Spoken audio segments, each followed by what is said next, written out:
This is what 100% pill mill really, the worst of the worst, looks like.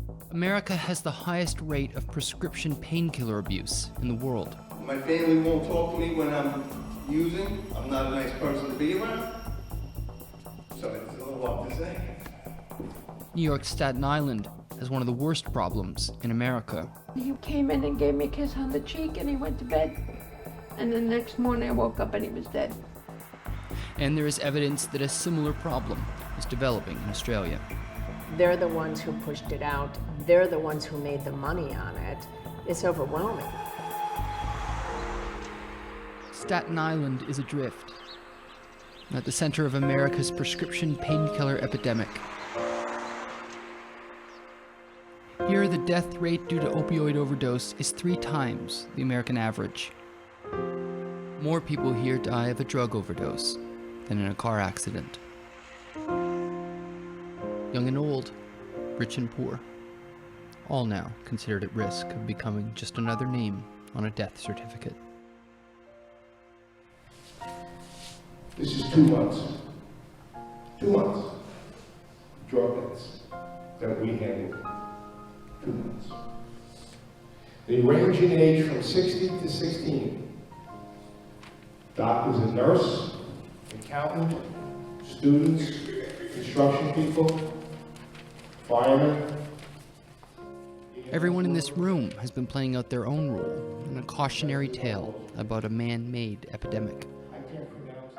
A story about how a harmless-looking little blue pill can tear even a small and tight-knit community like Staten Island apart.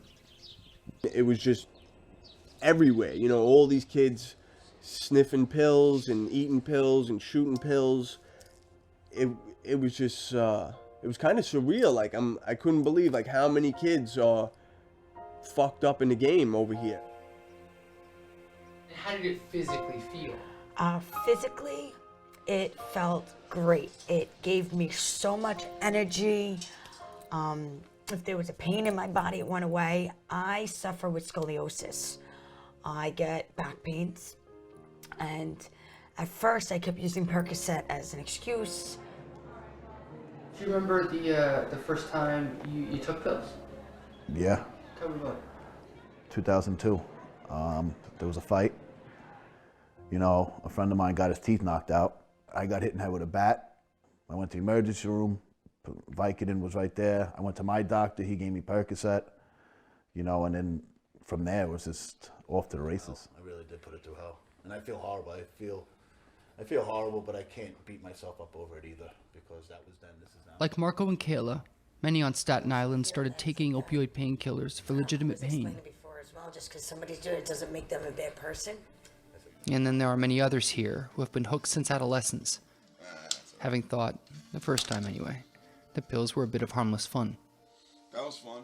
You know, I just wanted to try every drug, really. I remember as a kid thinking, like, smoking pot, and this is great. I want to try other drugs, you know. I want to just try them all out. And how early did that start? I had smoked crack and PCP at like 14 years old. And what was that like? It was fun. It was amazing, you know. I loved it. Danny arrived in high school just as the painkiller epidemic was breaking out. And in the last 10 years, he's become the rapper known, ironically, as Anonymous.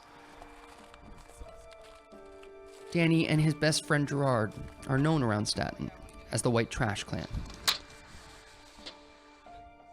Their cartoonish video for their track, My World is Blue, the color of oxycodone pills, turned them into minor celebrities in Staten Island. Hey yo, my man's on his way. 3 for 50, blue skies ahead. Are you with me? Crush the pill, roll a bill and sniff it. Rainbow sunshine, the kid is lifted. Painkiller paradise, Staten Island. 20 pill a day habit, cats are wildin'. I knew people that were just going to doctors, multiple doctors, and getting crazy amounts of pills. You know, they pushed it out so much that it got so many people addicted to opiate drugs that it started an epidemic.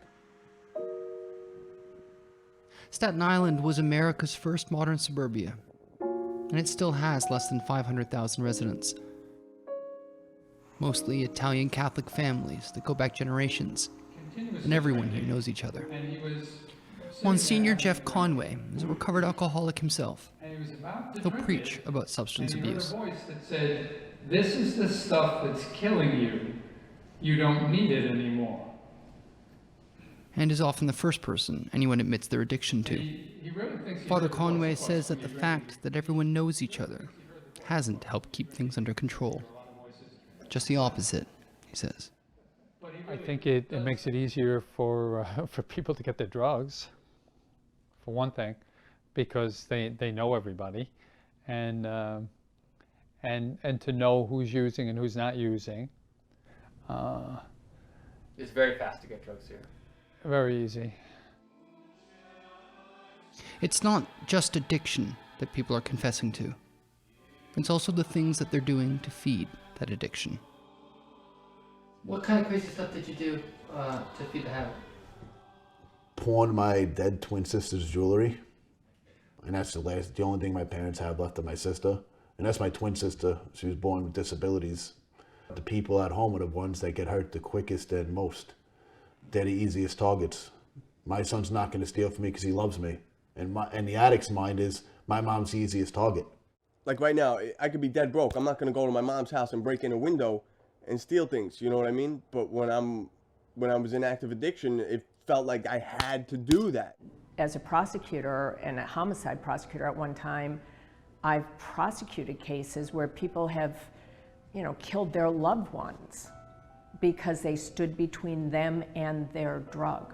Did you ever steal? Did you ever do anything that you regret now? Because most people have. Yes. I am the reason a lot of people did a lot of drugs for their first time. I've opened doors to people, and I wish I wasn't the one who opened the doors. Kayla and her friends could always get pills. Opioid painkillers were being so overproduced and overprescribed that they were never hard to get, either legally or illicitly. When you go into the pharmacy, I was getting, from one doctor, 180 oxycodone. With insurance, it cost $3. There was no oversight, zero oversight. So if you go to another doctor, all you have to do is just go to a different pharmacy and pay cash.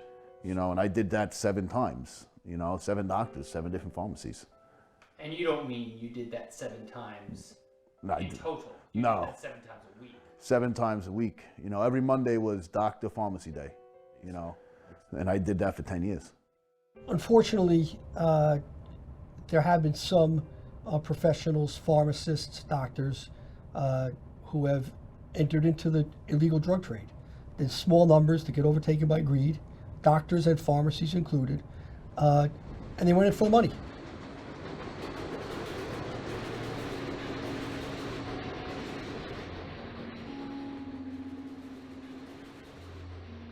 DEA Group Supervisor Eric Chiana is taking me to the site of one of the worst so-called pill mills located in the Bronx. What we have here is the location that we surveilled for over a year.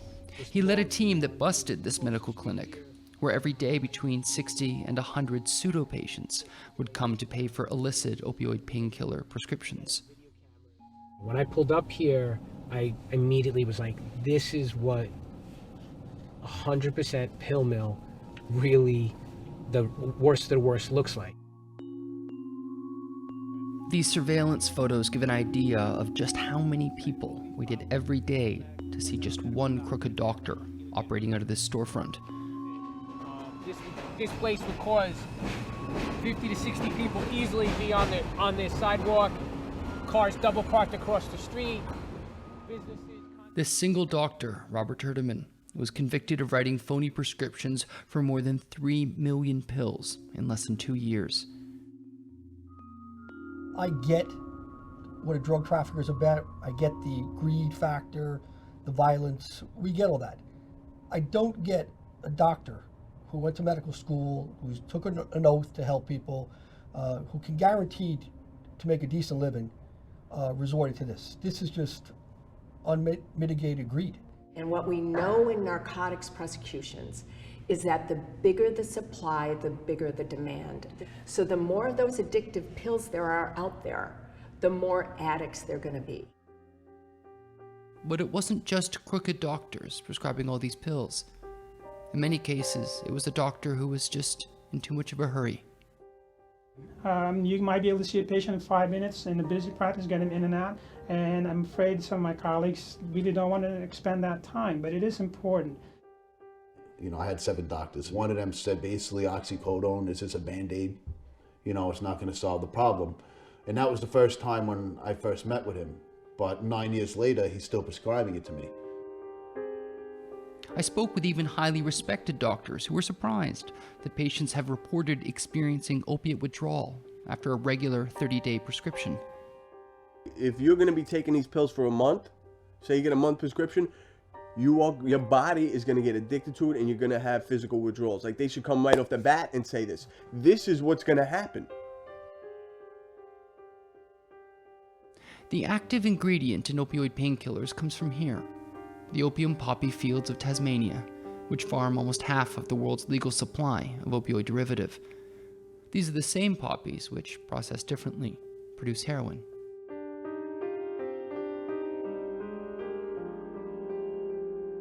Part of the problem is that in America, a great deal of what a doctor knows about the medicines they're prescribing comes directly from the pharmaceutical companies that make them. The advantages of a product are aggressively marketed, while too often the risks of the drug are merely mentioned, contributing to the alarming overprescription of the best marketed painkillers. The most obvious culprit is Big Pharma. They're the ones who pushed it out. They're the ones who sold the painkillers as non-addictive. They're the ones who made the money on it. And they're the ones who took over training doctors so that we now get a 30-day supply of Percocet for a toothache. We often will see patients who require narcotics for their day-to-day care. And it's difficult for us to discern whether it's something that they truly need still at this point or something that they may be misusing or abusing. So we come upon that issue almost on a daily basis.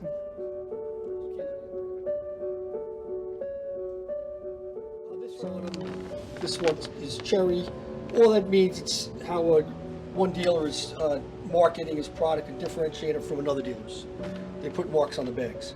So that's basically a dosage unit. One glass each. In 2013, New York lawmakers took action. They introduced a program called iStop to track prescribing across all doctors in real time. Before we prescribe, we'll have to check a website to make sure that this patient has not previously received it from another provider a week ago, 2 weeks ago. More importantly, the patients now know that. And then what happened? You know, since the pills were hard to get, so that means the price goes up, you know, supply and demand. And the easier thing to get was, in my eyes, heroin. Cheaper, and it was more easily available. All the pill dealers became heroin dealers.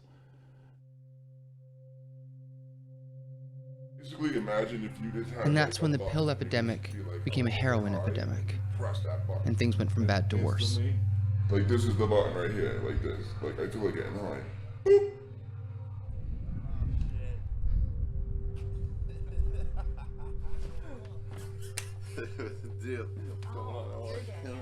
Here in Staten Island, it's an epidemic. You know, it's How easy is it to get drunk? very easy. How? It's How is too easy. You know, just pick up a phone or. Because people have told me, like, it's as easy as getting a pizza. Absolutely. Absolutely. I see the car. So I shouldn't have been surprised when only a few minutes later, a car pulled up outside, and I was called over to the window. Like almost all opioid addicts on Staten Island, Gerard started with pills and is now hooked on heroin. See, when I'm high, I'm happy. When I'm not high, I'm suicidal. Or I'm like, I don't get fucked up and then I'm like, shit, I want to kill myself. I'm happy when I'm high, you know? We saw those who were addicted to the pills shifting over to heroin because heroin's a lot cheaper. There's a huge supply of heroin that is coming up into the United States from Mexico, frankly, more than we've ever seen before. This is actually a prosthetic leg that had about 1,200 grams of heroin smuggled into the country in it. All of these are real smuggling containers for heroin, all from actual DEA busts. From suitcases to lollipops to tombstones made of pure heroin, all smuggled into a market primed by the opioid painkiller epidemic. Those who have refined heroin and are distributing heroin are piggybacking on that addiction.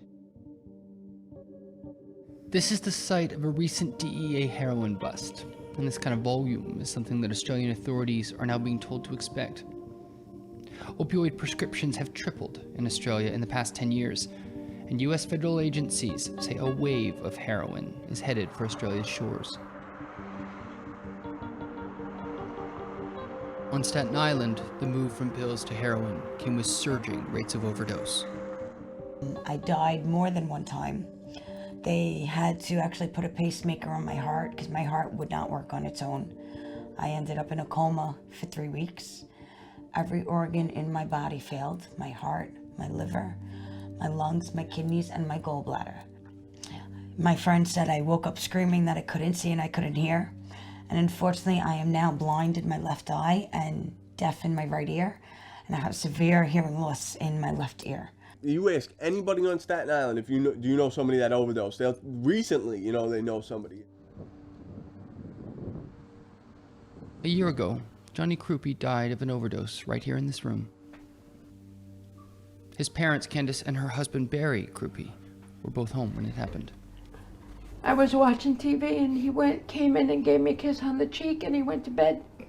And the next morning I woke up and he was dead. And he had a bag of heroin, but he had one bag, or I don't even know. But he had a bunch of bags stuck under him. we didn't find any needle. Yeah, these are from the funeral. Many families try to hide the fact of an overdose. The love of his life. But the Cruppis were proud of their son's long struggle to get off opioids, even as he slipped from pill addiction to heroin and finally to overdose. I don't think my son ever would have went right to heroin. I don't think any of these kids are going to go straight to heroin. They're taking these pills, they think there's nothing to them. They're prescription pills, so they feel that they're safe.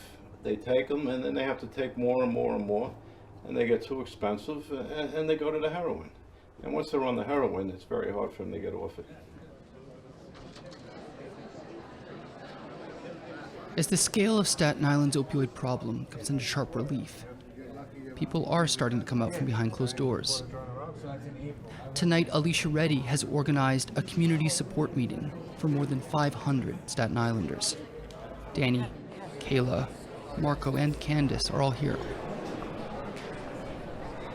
My name is Alicia Reddy, and I am overwhelmed by the amount of people. Everyone here has come looking for help or willing to help, including dozens of recovering addicts who step forward to offer real-life warnings about opioid abuse.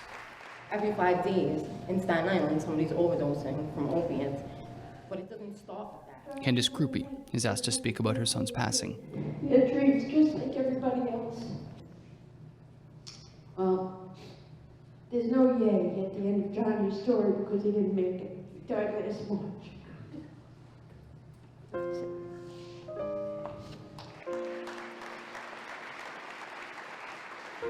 The pharmaceutical companies have to know that all these pills aren't going to people with those symptoms. I mean, all of a sudden there's a rush like that for these pills. I mean, and they just keep pushing them out and pushing them out. I mean, it's their bottom line. They're making money, and that's all they're concerned with. While many opioid painkiller manufacturers refuse to reply to this question of responsibility, Purdue, the makers of OxyContin, did provide some answers in writing, saying they take the misuse and abuse of opioids very seriously. Purdue are a leader in what's called abuse deterrence, making pills harder to crush, snort, or inject as well as creating extended release formulations to minimize the chance of overdose. However, abuse deterrents don't make opioid painkillers any less addictive. They don't make opiate withdrawal any less severe. And in fact, many of the next generation of abuse deterrent pills contain even more opioid payload, as much as 24 times that of a single Vicodin pill. Purdue maintains that their products are critical tools for pain management, and that the responsibility remains with the doctor and patient to manage the serious risks of use, including the risk of addiction. Many people, including within law enforcement, have said that does not go far enough. I would like to force them to wake up and understand and acknowledge the significance of the harm that they've caused, and to fix it, to try to fix it.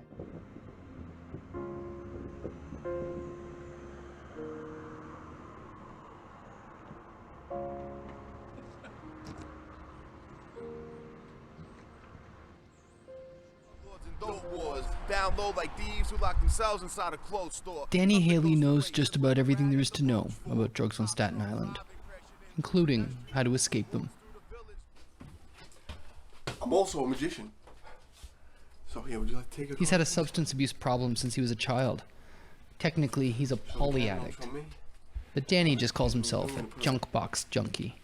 That was fair, right? Mm-hmm.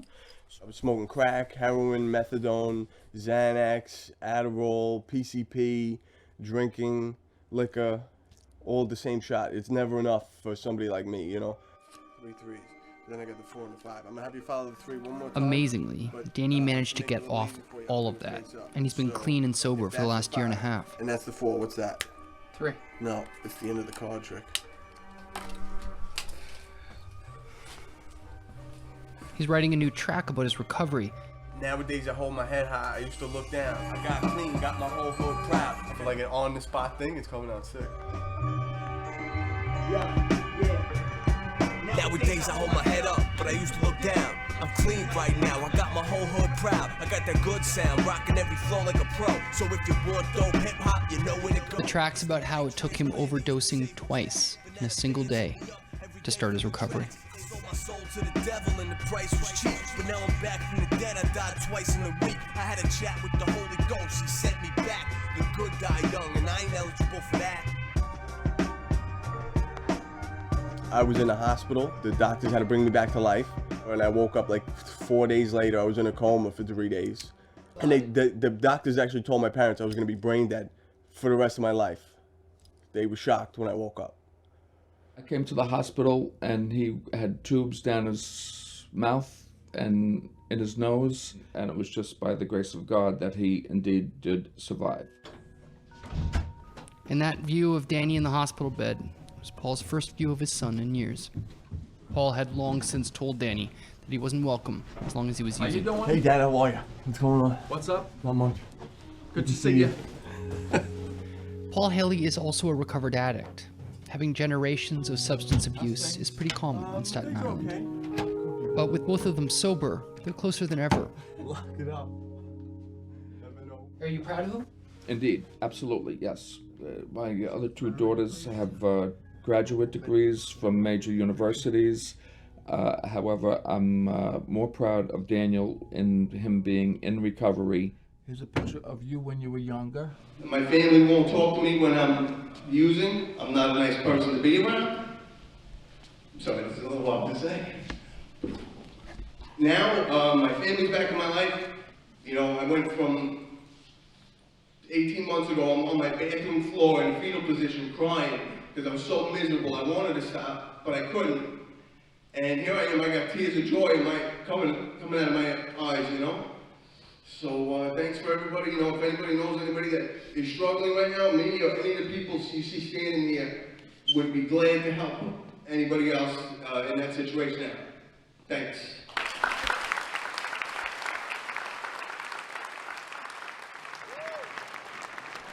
Just before Danny got sober, he wrote a track called Bottomless Pit about just how low he had sunk.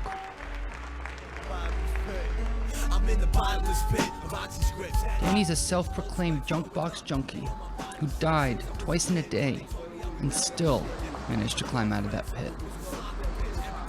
And so he means it when he says call him if you need some help doing that too. I can't hit rock bottom in the bottomless pit. I don't want to admit my life's a pile of shit. Don't know what the problem is, my last dollar and fist. Too broke to holler at chicks, I'm in the bottomless pit.